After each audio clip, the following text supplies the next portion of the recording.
don't know where we're going. Should've turned back hours ago. Out of our minds, I guess we're sleeping outside.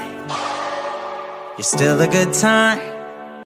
Yo, what's up, guys? It's your boy Tim City, and today I'm gonna be with the legend. I'm just gonna allow him to tell us his name, who he is, and where he was born. All right. Hello, everyone. My name is Dave. So I'm known by Dave, but I am born David Marokani, born in Lephalale in the Great North, in the northern Limpopian province. That's basically where I'm coming from. Okay. If somebody was to ask you who is Dave, what would you say? In a nutshell, Dave is a doer. There's people that normally would think about stuff and never do them, but I'm a doer. Regardless of who thinks of what needs to be done, I'm a doer. Give me something to do, or if my mind tells me something to do, I go do it. You're an action type of guy. Yeah. With that being said, when did this relation start? Were you always a doer from a young age? Yes, I would like to believe that it has been in me from very, very early ages. And, growing up in different cities across, say, South Africa, well, you are exposed to quite a number of things, but at a particular place and time, that's where you discover what you can be able to give to the world. I think I picked this up around my matric years. That's where, high school, like late high school years, yeah. That's when I started realizing that, you know what, I'm just passionate about doing things, making these moves, and, yeah. Dave is a doer. Okay, with that being said, there's people like me, who come from a family where it's just a woman who raised them, like my mother raised me. There are some people who had both parents, Yeah. How about you? Yeah, with myself, brother, like I said, I'm born in Lephalale, in a place called Shongwani, Kimididi, in a nutshell. So I'm born into a family of my mom and my dad. They've been married since I don't know when, and I grew up in that family. So we were a family that would not be considered a poor family, because I remember I never went to school without shoes. I never went to school with an empty stomach. We never went to bed without any food. So I'm from a family-orientated type of setup. It's just so unfortunate that about 3 years ago, my dad had to pass, but I was already in Johannesburg trying this life journey thing. It sounds like even from a young age, your parents were also doers, because you're saying, man, I've never slept with an empty stomach. Absolutely, my brother. It's quite amazing because my mom was a domestic worker, right here in Fours, and my dad used to work for a furniture store. So they were manufacturing exclusive furnitures in the city, and they were doers. These are your rocks. May your soul rest in peace. These were doers. I'm born from a doer family.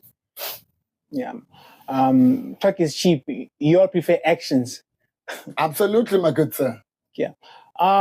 So many of us, especially Dakis, Africans, black people, we go through loss, but we never really go for therapy and whatnot.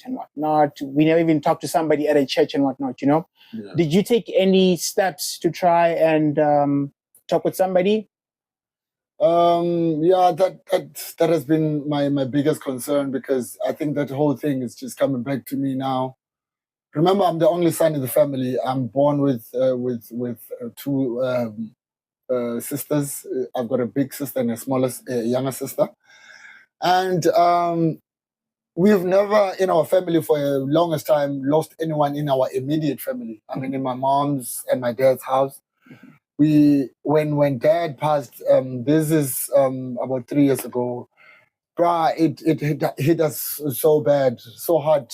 Like the entire family was just broken into pieces. And honestly, as a man, I wanted to go out and get help, and I never got an opportunity. I don't know. I think it's part of us as black people that believes in certain ways. I always believe in God. So I took everything. Just by the way, I'm a Christian, fully fleshed Christian, son of God that believes in the true gospel of Jesus Christ, nothing else. So I think that worked in my favor, because now I started engaging more into prayer. You know, it would start after the laws. You'd start asking yourself, why did it have to be our family? Regardless of the fact that you see all these funerals happening every weekend, but when it rocks your family or your household, that's where you realize the deep pain that this thing carries. So I never went for any therapy. I just used prayer, my brother. It's good. So with losing the rocks, you know, Yeah. I think in Zulu they say mbokoto, the mbokotos. Yeah. Did it perhaps cause any separation? I'm saying this because in some families, you find that there are some people who keep the family together, you know? Yeah. And when they are gone, the family is just all over the place. Yeah. Is that the same with your family, or is it a bit different? I would say it's a bit different. So my dad is one man that really taught me a lot of things, and taught everyone in our household how to handle issues, how to go out there and hustle. And these are people that were not really that much educated, but they would tell you how to get stuff done. Principles. So my dad, I believe that his passing really brought so much pain and dislocation within the reality space. And you know, the thought of him not being there, like now like I'm saying, we're coming from Limpopo. Now it's December time. It's festive season. By tradition, this is what we know that would normally happen. We would go home, like everyone would just get themselves ready to Family gathering. Yeah, and then now it's one guy that is short, and it's one guy that has always been very funny. It's one of the funniest guys that I know. You know what I'm saying? So the separation that really was brought into our household is that, you know, having to accept the reality without him. Wow. Okay, so I keep saying with death, you know, with death or loss of life, it's like when it happens immediately, it's a wound. Absolutely. After some time, it becomes a scar. Yeah. And life will happen and whatnot, and then you look at your hand, you're like, oh, when did this happened? Then the trigger starts happening, you know. Yeah. And the fact that you gave everything to God, I respect that, you know. I respect that. And you're saying that you're a fully fleshed Christian, real, no lukewarm, no 1 foot in, 1 foot out. Who introduced you to God? That's a good one. That's a very interesting one, because we live in a world where these stories are not spoken about. This narrative is told, but in ways that, you know, would suit certain groups of people, and which I don't think the word, when it came out from the creation, the intention was just to spread across the world and bring about peace, serenity, understanding, calmness, joy. So I came to Diepsloot, I think, around 1998, and there was not really much churches here, especially these charismatic churches where they preach Jesus' word and nothing else.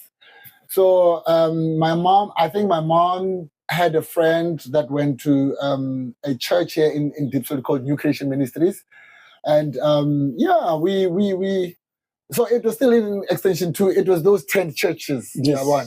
And they had these drums, this, you know, all these sound thing going on. And, you know, so I think Bishop Mpereo is one of the greatest men of God that really impacted my life in a very, very huge way in the realm of, you know, the gospel of Jesus. He's one man that really nurtured us as we were growing up. I mean, we joined the church. I was still a teenager, and we would fall into different groups within the structure of the church, and with quite a number of other responsibilities that were given. I think these are some of the things that really showed and revealed to the world and even to ourselves who we were able to become as individuals. I mean, some of the leadership skills we picked up from church.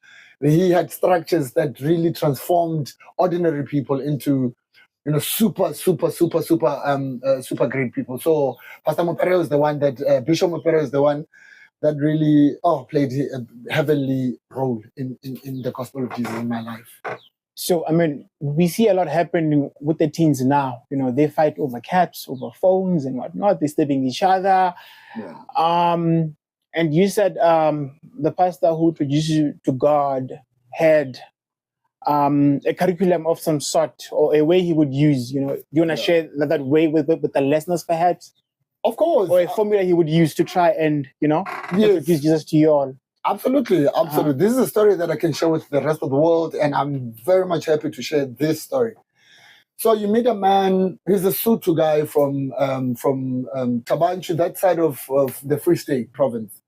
So we come from an area where we speak Sepedi, and that is like our cultural. We've got our cultural ways of dealing with things. I mean, about Jesus, we would hear in different churches, but when I came specifically in Diepsloot, that's where I got to know the real Jesus. And one thing I like about our bishop is that he's a systematical guy. He's a man that masters the basic things, because he kept on saying, if you can take care of the basics, should there be abundance, then it becomes easy for you to just nourish in the abundance. So the administrative efforts of his character is the one that really brought so much clarity to quite a number of the issues that we had. So this man would set up platforms. I still remember he gathered, I think, about 40 people, and they contributed about 2.5 thousand rand a month or so. And 40 times 2.5, it's 1 million rand. And he gave it a name to say millionaires, something. So those are some of the systems that he created himself. I mean, look at the church now. He's one man that came out to Diepsloot and started preaching the word of God to the people of Diepsloot. At that time, Diepsloot was really badly spoken about. You go to every news tabloid, every media, they would speak about the bad things happening in Diepsloot. But he's one of the first pastors that put up structures, and he started, engaging with schools. So many schools here in Diepsloot came to existence because he was part of them. As a matter of fact, I know a story of him giving out money to assist each and every school. There's no school in Diepsloot that he's never impacted. He's an entrepreneur. He also is into construction and stuff. He built so many of these schools, and he contributed a lot. The story of giving. I mean, this man is just a true reflection of who God wanted his people to be. And his impact in my life is priceless, my guy. It's good. I watched a movie called Jesus Revolution, Yeah. And I don't know if you guys have seen the movie, but it's on Netflix. All right. There's this guy. I think his name is Jesus. And he was actually we'll call him a pastor. He was a pastor, but he had he introduced hippies to the gospel. Hippies would be Yeah. Back there they call them hippies. Yeah. And these guys would drink alcohol, live weirdly, their own way of living life. But then he introduced Jesus to them. Yeah. Yeah. You go into a church and you find these hippies there with no shoes, you know what I mean? They're just chilling. Yeah. They're wearing diverse tattoos and piercings and whatnot. Yeah. He introduced them. So he made church available for each and everyone, regardless of how much money you had. It didn't matter. Yeah. Would you say the pastor is the same? Yes. Yes. No. Let me. Okay. Right. Is his church? Is it? Look, everybody's welcome here, or is it? You can't come here because of this and that. 100%. Everyone is welcome. Everyone is welcome at the church, and it's quite amazing because I was actually turned down at one of the churches because my hairstyle, dog. I was told, hey, no. Demonic. Demonic, right? Yes, demonic. They started talking so many different things. I'm like, I was totally shocked, bro. Yeah. This is not just an ordinary church. I'm talking about one of the biggest in Africa. Wow. Well established. Wow. Now, so I went there with my parents and my siblings. I was shocked. So we step into there. So normally there's a big parking space just Yeah. in front of the main entrance to the church yard. Yeah. So everyone is getting there. Obviously, we're going in one by one. Everyone from my family went in. Yeah. My turn to step in, bruh. I was told that there's one guy that just came from nowhere. He felt like he's just a fallen angel type of thing. And he's like, yo, Armagnac, we don't want this one. He's not back. welcome. Yeah. Bro, do you know I had to take a taxi and travel to Polokwane, back to Polokwane, so that I can wait in time, because now that area is a place where I do not know anyone. I don't have a friend. Safety reasons. You know. So I went to Polokwane. I had to wait for them because I couldn't stand in the car or wait in the car and stuff like that. Apparently, there had to be other rituals that had to be performed in the car. So if I'm not needed and the car has to step in, then there was no way that I could just hang around. So I traveled back to Polokwane, waited for them there until they got back. So my bishop is one guy. I've got a story with the dreadlocks, but like continue. Yeah, my Yeah. So my bishop is one guy that welcomes everyone. I believe is one guy that would never kick out anyone from church for whatever reason. Yeah. Yeah. Yeah. I'm most probably one guy with a hair this long from my church. Yeah. Yeah. So what's the story about the guy with the thingy? Okay. So I'm chatting with this girl on WhatsApp, you know, she had dreadlocks. I'm like, yo, man, what happened to your dreadlocks? She's like, well, they asked me to cut the dreadlocks at church. I'm like, but is that in the Bible? Is that biblical? I don't understand what dreadlocks did. It can't be. Is it in the Bible? Like, she said, no, it's their church, their rules. I'm like, dude, you are being bullied here. True. There's a lot of people that really don't understand the issue with dreadlocks. Do you know, for example, I made my hair look like this because my dad is born from his father is a Boer, is an Afrikaner. Yeah. From the farms in Lephalale. Yeah. So my mother, like his mom, was about 18-year-old when she got pregnant with my dad. She used to work in a farm. So most of the time, I would be mistaken for a colored. And at the time, I was staying back home in Limpopo when I started my primary school. So a lot of times you hear people coming, you know, to speak Afrikaans with me and say, I'm born in this skin, bro. It was never my choice. Yeah. And my hair is curly. Yeah. So everywhere I went, even when I was in Joburg back in the days, bro, you get people from Eldorado Park, bro, they will be speaking in riddles that I cannot even get it. Now, it looked like I was a fake colored. Yes. Because I come from Limpopo, I speak fluent Sepedi. Yeah. Now I'm in the city, we need to learn these different languages and everything. And Afrikaans was never one of the languages that I was really good at. We were discouraged to learn the language because of what happened in the past, you know? You know what I'm saying? Even my grandfather, we don't know what happened because my grandmother got arrested for that, for having this son. And 2 years later, he was sent home from prison. And the day she was supposed to be standing trial with the son as an exhibit. Remember? So we were just objects. But that is not the case. The grace of God found us, located us, and now we are able to just, so the story of my dreads. Yeah. We're coming back to that. Yeah. So everyone was just, all the time, it was the big issue to say, Dave, what's the story? I said, what can on? And I decided, you know what? I tried a couple of times, my guy, to lock my hair. I still remember I even used, my last resort was to use a super glue because I crossed it over and over. I would spend money, but then when I sleep, because of the texture and everything, it would just, get messed up. Yeah. And some friend of mine thought, you know what, let's use a tennis racket, my guy. And then we started doing all these things. Bro, after some time, this thing started locking. And ever since then, and this is a hairstyle, not a lifestyle. Okay. Explain what you mean there.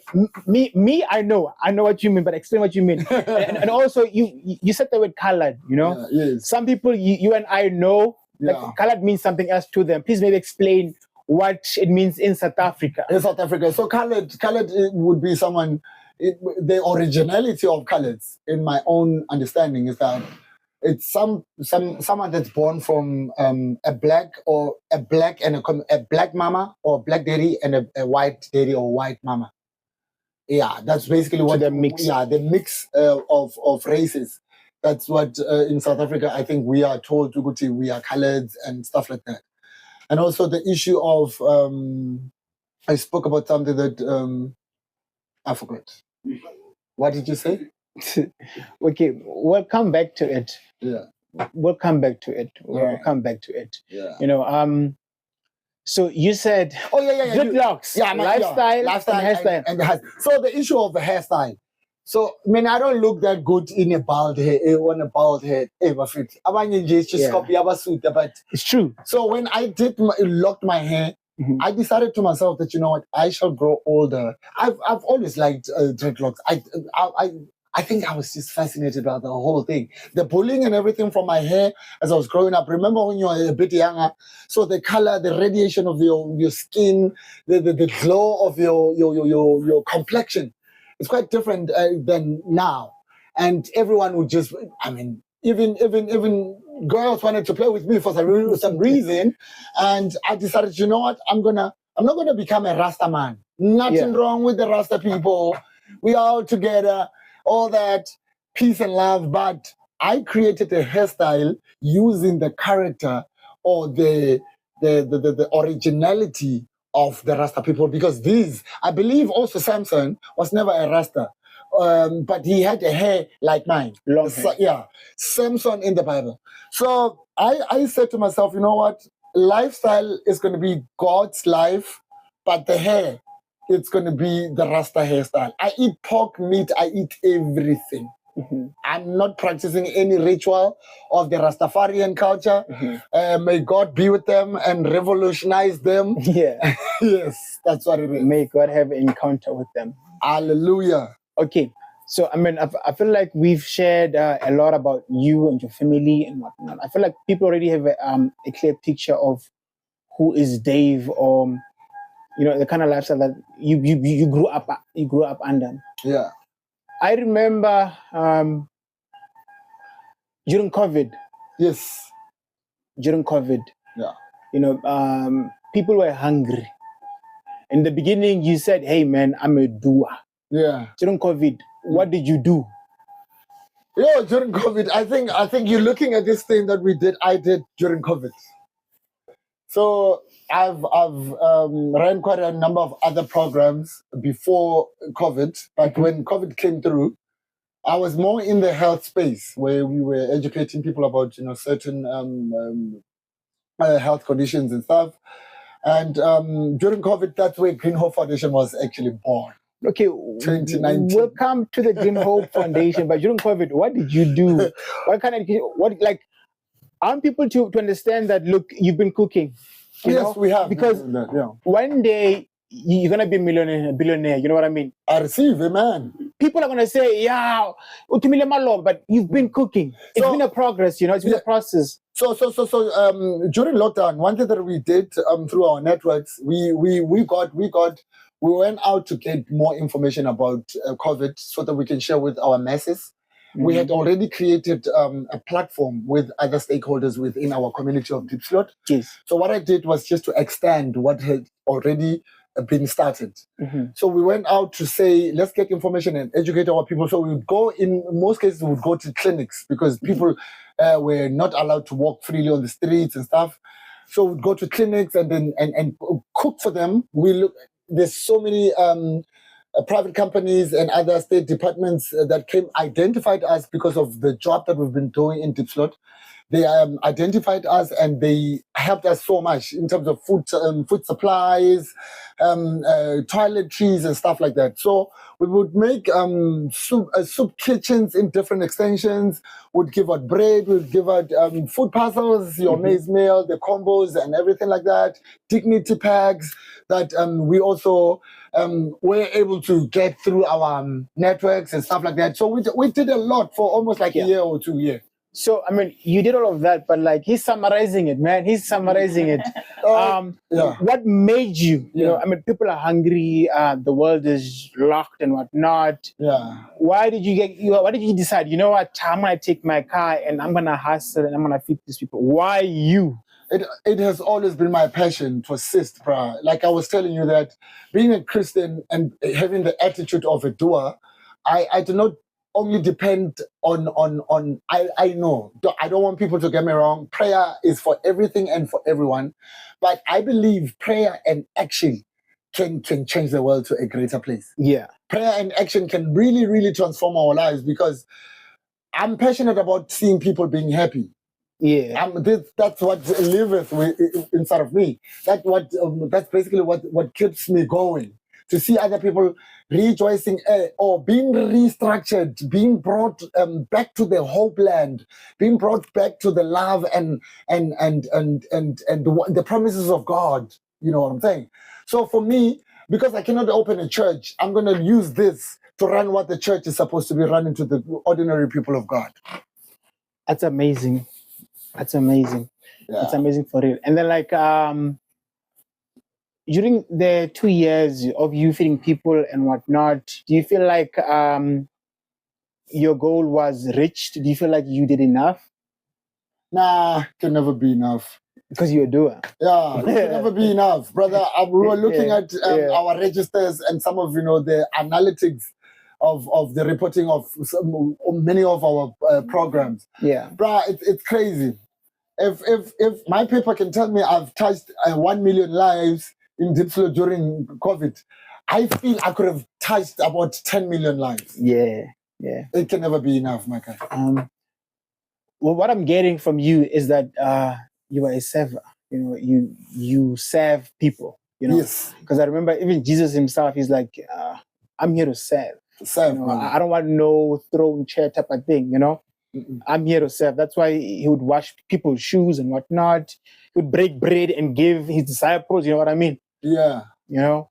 Now you're reminding me of the story the other day. I was driving with my other friend, so we're driving back. We were driving to Lepalale, and something just rocked me. You know, when you're traveling in those national roads, and you see a lot of people walking, especially in the farms. Yeah. You'd be like, say you are between Brett and Tabazimbi, and this is like 150 kilos radius, and around there it's only farms and plots and whatnot. Bruh, you normally meet these guys that are walking on the side of the road. You don't even know where they're going to or where they're coming from. You know something, at that particular point in time, I was driving. So this guy, he says, I just pulled over, bruh. Pulled over. I reversed to that guy. We don't know his name. I told him, how are you? He was scared. He thought, oh, a car with the registration number of Johannesburg GP, what's going on? We blessed that guy. We gave him a certain amount of money, and we said to him, we do not want to know your name. We don't want to hear where you're coming from.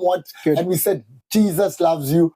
We got back into the car, drove off, and we felt super, super great about ourselves. So, bruh, it's just the joy that we need to share as the people of God. It's good. Yeah. It's good. Okay. So if I ask you a question and you don't feel like I'm not really talk about this one, feel free, okay? Yeah. There was a picture that was trending of you. Yeah. Sometime, was it this year or last year? Late last year. What happened? I got hijacked, my guy. I got hijacked. So now that we are in the Green Hope Foundation, I say part of our programs is to also do community cleanups. We educate our masses, the people of Diepsloot, in terms of environmental advocacy, the environmental care. How can we come together and bring about ideas of keeping our hood safe, clean, and livable? So I had planned a cleanup on a Monday. So a day before that, on a Sunday, I was still busy picking up some of the things. There's water that I needed to pick from one guy. So I was driving my family back today. It assisted a lot in so many ways in terms of the job that we're doing. And Yeah, there's two people that happened to have been in the car that night that really had bad intentions. And as we drove from here to Four Ways, and it was at night, and coming back to Diepsloot, I don't know what really happened, because it's believed through the police and the investigations and everything, I was spiked. Someone had put something into my drink. I had just one sip and everything. I was totally out.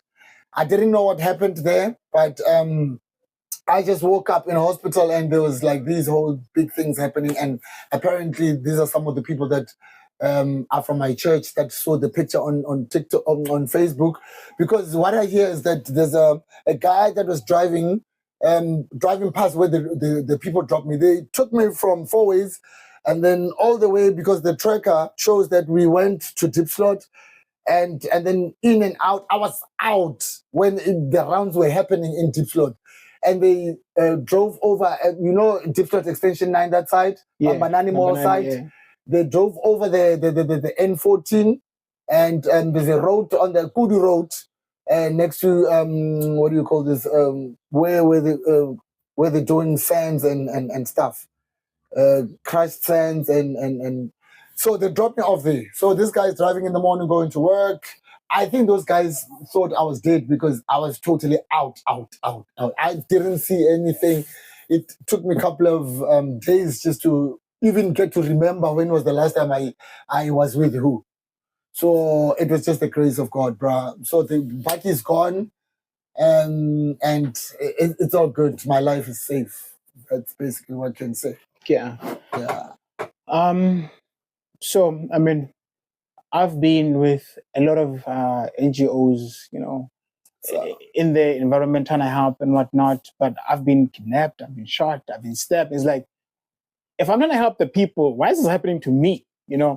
When that happened to you, or when you found out, thoughts that came into your head. I was like, obviously, first thing you'll be like, God, what did I do now? Yeah. But you're the one that knows me way better than these people that are trying to hurt me. Yeah. What did I do? Even if I slipped and maybe most probably got drunk and decisions were made on that, you, the God that rescued your people, great kings were rescued by you. Yeah, the Israelites from Egypt. My guy, you're the one that stood there with Daniel in the den of lions. Yeah. My God, you are that God. And you are the God that always makes things possible and work out for your glory. Yeah. Then what happens? A day before I come to assist the people, I get involved in this mess. And bruh, God is just God. God will just bring the spirit of calm. Yeah. And takes away that fear. Because remember, only later, when I was like not fully, but almost like fully recovered from the ordeal and the trauma and everything, now I started experiencing the peace and the joy. Apart from losing the car, remember when you lose a car, you're a son in the house, and my dad had just passed a year ago. Yeah. I'm the only son in the house. I'm supposed to be protecting my dad's property. That's our culture as Black people. Yeah. Now that bike is stolen from my hands. Under your watch. Bruh, even in the house, do you know the talks? Stuff like that. They blocked me, bro. The voices, yeah. Yeah, voices outside, even my mom. But I looked at her, I told her, Ma, she's a prayer warrior, that one. I would never do anything of that sort. So we're not gonna, just like how we buried Daddy, it was me, you, and the sister, and we got everything together because God was there with us. Yeah. Now let's use the same God to rescue us. It was the pain, from my dad's passing. That bike was the second biggest pain that we've ever suffered in my house. Right now, all the other small cars broke down, and we just carless people. Yeah. So with what you're saying, I want to tell you this, that the enemy comes to kill, destroy, and steal. It makes sense. You had plans to educate and serve God's people. Yeah. And the enemy was like, nah, not gonna happen. Yeah. True. And your family's car got taken, you were spiked or drugged, you know what I mean? Oh, bro. So that wouldn't happen. But what we are thankful for is that you are alive today. Amen. And then you can carry on and build Green Hope Foundation. What is this behind you, man? Oh man. No summary in details. Oh man, this one Yeah. right here. This one right here. So sometime in this lifetime in Johannesburg, South Africa, I happen to have lived in that city at that time. And when we switched on our television, the president declared that there's going to be a lockdown, something that we've never heard of, seen before, not even in Korea or in Japan, in Madagascar. But this is something brand new. Went into our phones, try to Google this thing. A lockdown, what's going on? In my heart, I'm a server of the people. In my heart, I thought to myself, now the world is coming to an end. I'm a Christian, my guy. I believe in that story. He's coming. He's coming. Jesus is coming. In 3 years. People are dying all over. Hey, bruh. Now, what then do we do? The world is coming to an end. We can't just fold our hands and just watch it rot. Yeah. We're just going to fall into the pit, all of us. And like I'm saying, I think it was just the passion or the what do you call this? The love that I had to serve the people. God, I think, revealed this to say, this is the best way that you can deal with how you can be of assistance to the people. Now, I thought of, then, God, what do we do? This is after I've also served with Impact Africa. I've been in different organizations trying to help. Trying to help, also to learn. Yeah, you go to different places just to learn how things are done. Yeah, you learn this here, you learn that there, you learn when you bring everything together.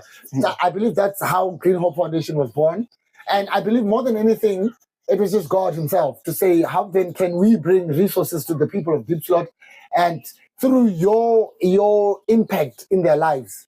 And that's when the name came to say, oh, then what do we call it? Green Hope Foundation. And I think the biggest thing about green, just the name green here. Yeah. Hope is the hope from God. This one is, it's not my hope, it's not His hope, it's only God's hope. So the greening part, I was just trying to say, we can't live, not even myself, the vision altogether.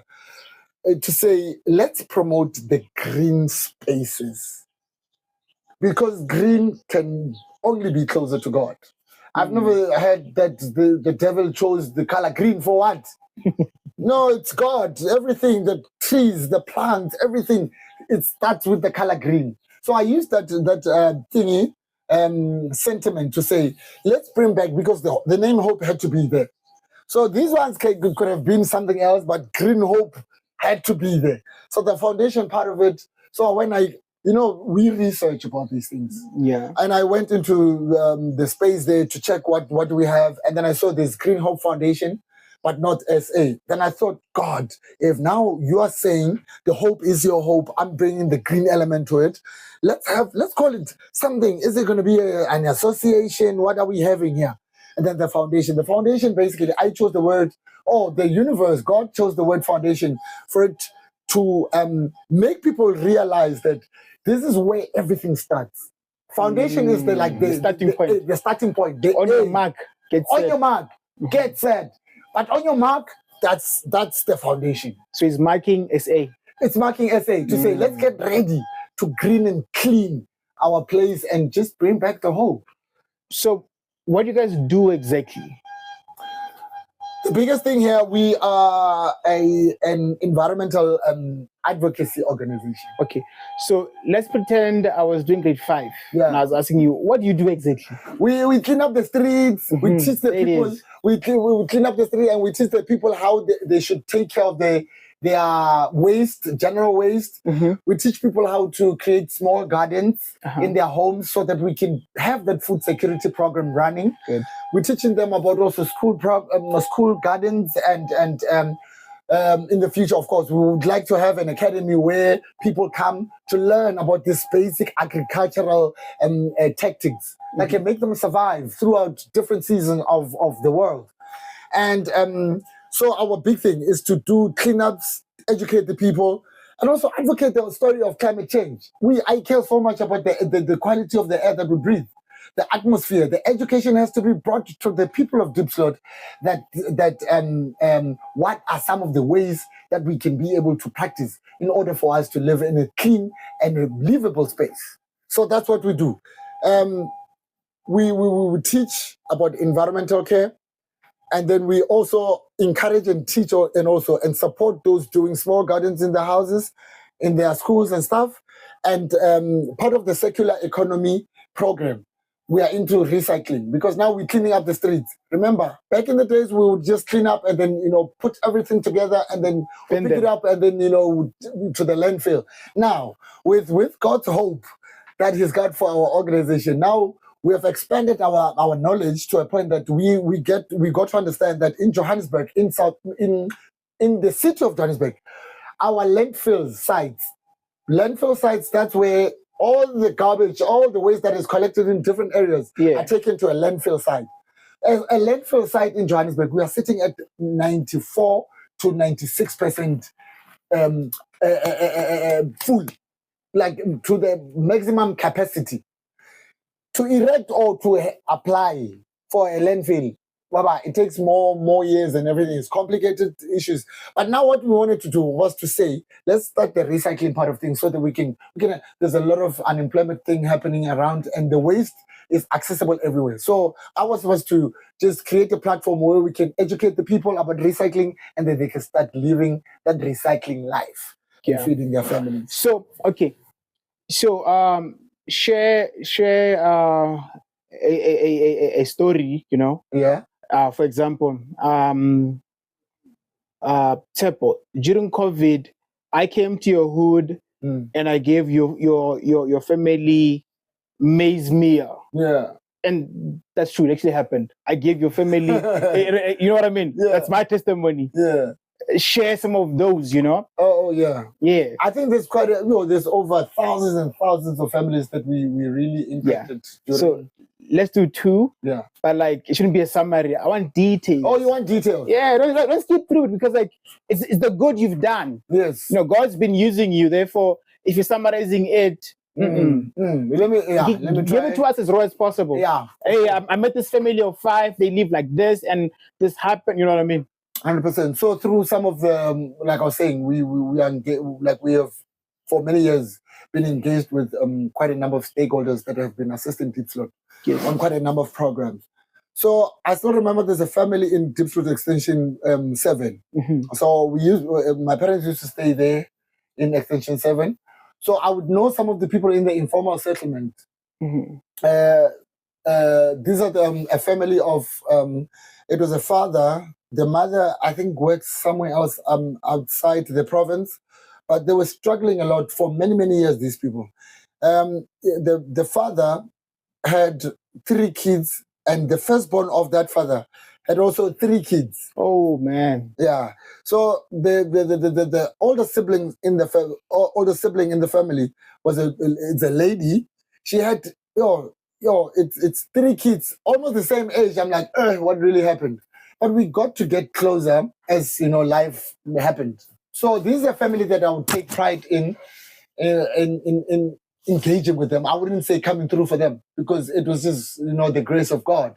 Yeah, He used you to bless them. You know what I'm saying? So this lady, the problem is that they know the Moroccan household. This thing has been existing in our house for many, many years of giving out things or assisting.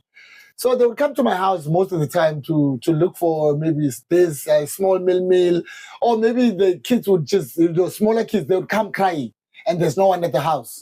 So my mom would just, take them in and then sit there and then make something warm for them and then some food and stuff. So this is a family that I know for many years, excuse me. So when COVID came, they had all the excuses not to have food and everything, regardless of the fact that even before the COVID thing, there were still struggles there. Mm-hmm. But then at that time, then we had supply of food and stuff like that. Bro, to a point where there's other people that through our channel, our network, they got us toys, they got us. So that family, I believe their Christmas came really, really, really early, because we gave them maize meals all the way from, we went to the other day, we went to collect, this is like chicken pieces. Like we're talking big numbers. So everyone would get 10 kilograms of chicken, quarter chickens, bruh. And then we had a supply. So at that time, I saw a family that had no hope at all, because now, I mean, even the story of the lockdown, everyone was scared. True. I mean, bruh, we know we've got hunger in the house, but then the president is saying it's a lockdown. Bruh. and you know, hunger is going to come to our house 100 times more. Because now you can't go hustle. You can't go, you know what I mean? You can't go to your work because it's also closed. You know what I'm saying? They're also scared, those people. They also shivering to say what's going to happen next. Yeah. So I saw that family's hope being restored, my guy. That is the family that I've, Okrupman, yeah. Respecting them, I saw the joy, the look on his face. Mm-hmm. Even the kids, every time I walk past or drive past that house, right, they would know, they would come and hug me. Now they live in Riverside. They've got a flat there. Life has been really not that bad anymore. Mm-hmm. And but at the time, remember when we brought in assistance, it would be your maize meal, your basic necessities in the house, household necessities. Yeah. Canned food, your veggies. We had packs of different veggies, you know. It was just amazing. Toys, even sweets, with delicacies, my guy. So I think it's one of the highlight family that I really am grateful to have been part of. So so who owns Green Hope Foundation SA? Who owns it? I think easy. Green Hope Foundation SA is a registered non-profit organization with the Department of Social Development in South Africa. So there is 3 directors. Okay. I'm the founder and the current CEO. And we have got 2 other ladies that are also the founders. No, they are the co-founders, and they are the executive directors. And we recently just also had 2 young people that we have brought into our team to also serve as directors of our organization. So ever since Green Hope Foundation has existed, how many people would you say, hey man, because of this vision that God gave me, I was able to create jobs for this number of people? 50, 10, 5, 30. With jobs, my guy, I think it's just over. We're not really keeping accurate numbers, but I think it's just estimation wise 500. 500. Yeah. In the 6 years that we've been in existence. Now, think about it. Okay, this has been going on for like 6 years, and you have at one point or another employed over 500 people. Yes.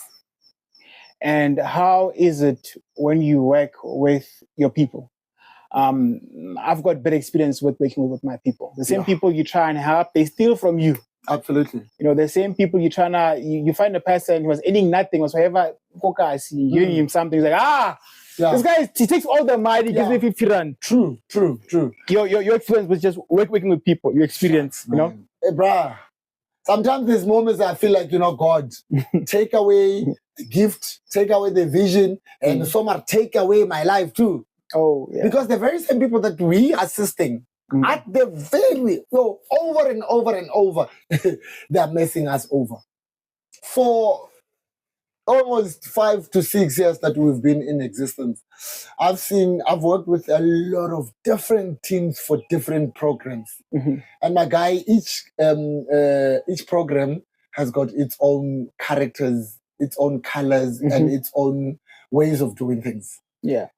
I've been badly hurt. I've been badly spoken about. You know, the issue of the monies and everything.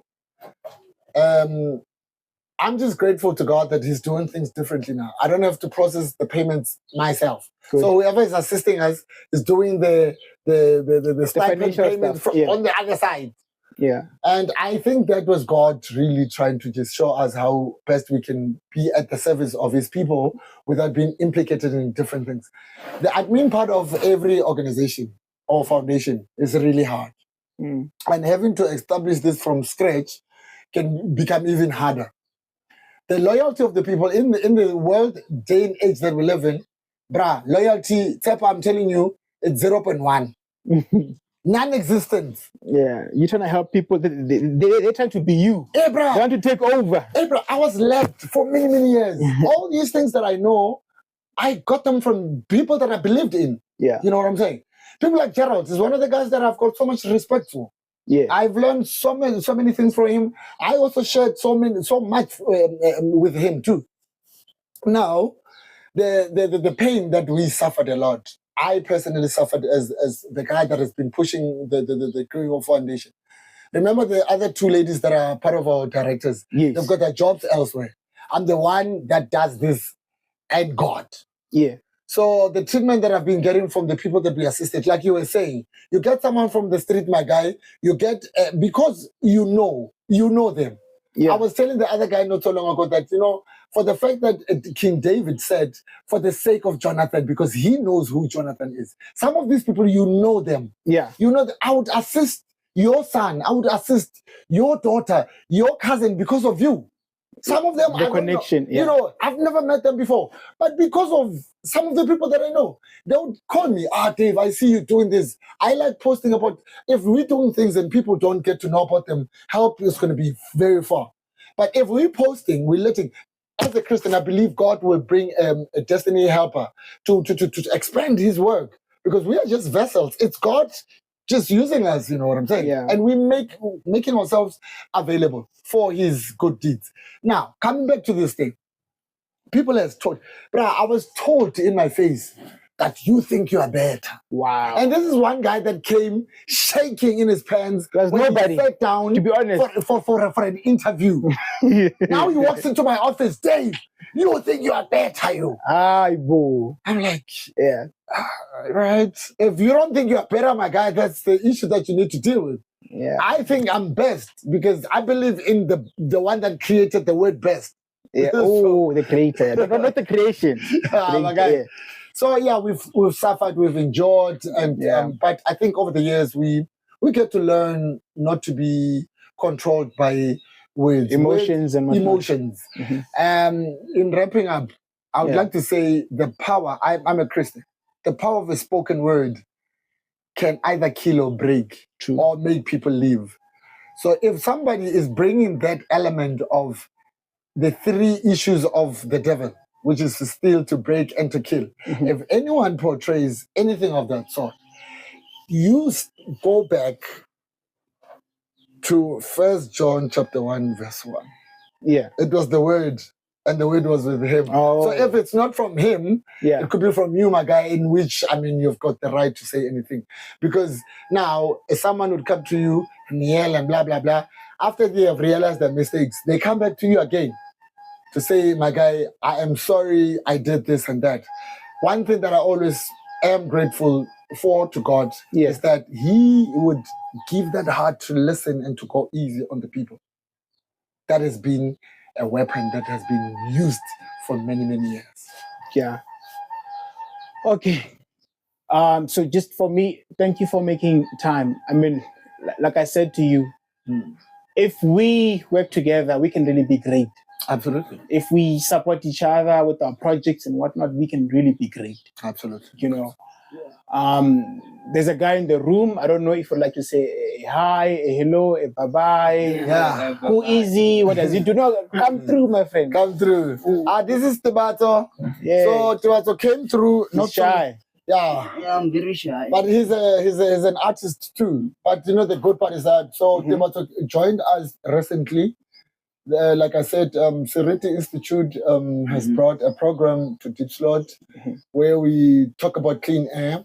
Good. Yeah, so we're educating the people about clean air and what are some of the ways that we can use to curb the pollution of the air in our atmosphere, issues of climate change and stuff like that. So when they gave us the program, to when they give the program to the Green Hope Foundation, we had to look for 5 people that we can train, and also they can also train other people. Theirs is to also come and assist us on our daily activities and everything, but the program is also run by Seriti Institute and the City of Johannesburg. So he came in for interviews. I think he saw some of the posts that we sent out. He applied and he came in for the interview, and he joined us. He's smiling. That's good. So my brother, would you say this was like your first job, last job? What's up? It's one of my first jobs because I'm a welder. I was welding at home. Okay, breathe, my brother. Yeah, I'm breathing. There's just guys here. Can you hear the voice? No? The voice. Yeah, there's fear there. It's late. Yeah. So okay, so back at home, you do boiler making, meaning welding and whatnot, right? Domestic welding, yeah. Okay, that's good. So are you from like a university? What's up? Self-taught? No, not actually self-taught. I was working with my dad, and then he took me to college. Oh, so college, university, but it's okay. No, it's the same thing. You're still getting educated further. You know what I mean? Absolutely. Yeah. But then look, what's your thoughts on this opportunity you've got to work with Brother Dave? You know, I think it's a huge opportunity because I myself I'm not like a fully Christian or something. That's good. But I have my own beliefs. But in his vision, I think it plays a huge part in my life because I grew up wanting to help people. That's good. So yeah. That's good. That's good. What's your belief? Not trying to convert you. What's your belief? I believe I'd say history because history is more evident. I think I number 100. Okay, would you say my ancestors? Yeah. Okay, say the history. Now we're thinking you're worshipping Mandela, Hitler, this guy. Which part? Yeah. I mean, even the Bible. Yeah, it's also history. Yeah. For the Bible, it's more complex because most of the things in the Bible are so hard for me to understand. Yeah. Okay. Because I still want to know, Lord, at this day, where was this guy? How was he standing? That's good. That's good. So look, I mean, the good thing is you've got Brother Dave, you know. Yeah. So you all can just talk through it. So my aim, it wasn't to embarrass you or to convert you in any way. Yeah. I believe God makes an encounter with us when the time is right. Good. You know what I mean? But then, like, just in closing, what would you like to say? Well, I'd say like. Okay, maybe pause and breathe, my brother. Breathe. We should help each other. There we go. Like what you're doing right now, Dave right now, and him with me. So yeah, we should help each other. We should collaborate. Yeah. So all of us in this room are helping each other. Are you aware of that? Yeah. Absolutely. Collaboration is key. There you go. Game over. But Dave, any last words? Yeah, believe in not yourself. Believe in being used by God. Oh. That's powerful.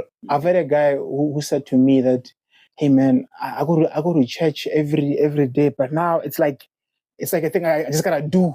And it's being honest. Yeah, absolutely. And there's many people who are going through the same thing, but they won't tell you. They want to be seen as perfect. Team. No, he my guy. I always tell the people, you know what? It's never. I mean, the God that liveth. Yeah. Greater is He that liveth inside of you. Yeah. Yeah, but that alone is a reassurance that, you know what? Believe in that. Yeah. Not yourself, but that one that liveth inside of you. Now he's smiling. Guys, mic drop. Thank you, guys. 100%. Thank you so much, Seppo. Yeah, Keep doing the good work.